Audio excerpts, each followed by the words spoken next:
Hi, my name is Lindsey Fisher. Here's a peek inside my AP World History classroom. We'll be talking about a lesson I did today with my AP World History students. These are generally students who are academically talented and motivated, but sometimes have a variety of different reading, writing, and thinking skills. Additionally, the subject we're covering, the Mongols, students may have a variety of backgrounds on it. Some students come from different places where they've learned a lot about the Mongols in previous years. Other students that might not know what a Mongol is at all, and other students might have learned a little bit about it in World History 1 here at McLean. So instead of focusing a lot on that content, I wanted students really to understand how to work well together to create an authentic product and how to give each other good feedback on that. So I focused on the portrait of a graduate qualities of communicator. Students would write a blog post, so that's different than writing something just for their boring old teacher. I also had students working together to create that blog post and create that argument, and also how to use feedback from others in order to adapt their ideas and to learn how to write better and formulate better arguments. This is learner-centered instruction in that students are working together without direct teacher instruction in order to create their argument, and learning is personalized so students could use team strengths to complete the assignment.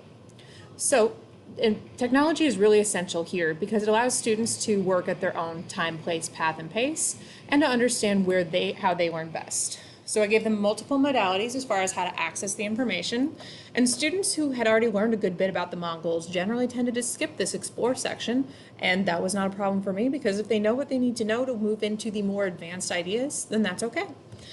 Students were also given a variety of modalities in the explain section. I gave them some details about what kind of ideas they should be using within their argument, and also gave them a few ways to collaborate digitally, which was really helpful because it allowed students to see in real time what other students were working on and how they could use that as they created the argument as a group.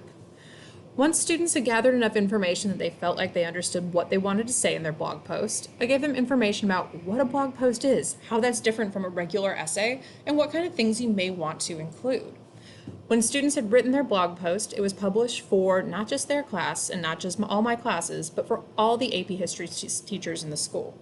So students would paste their link into the Google Doc and then give each other a glow and a grow.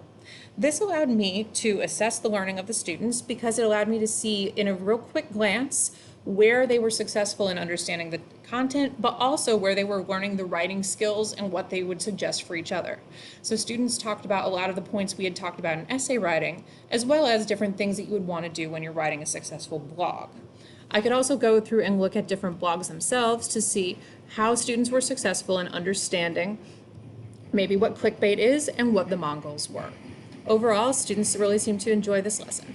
Thank you.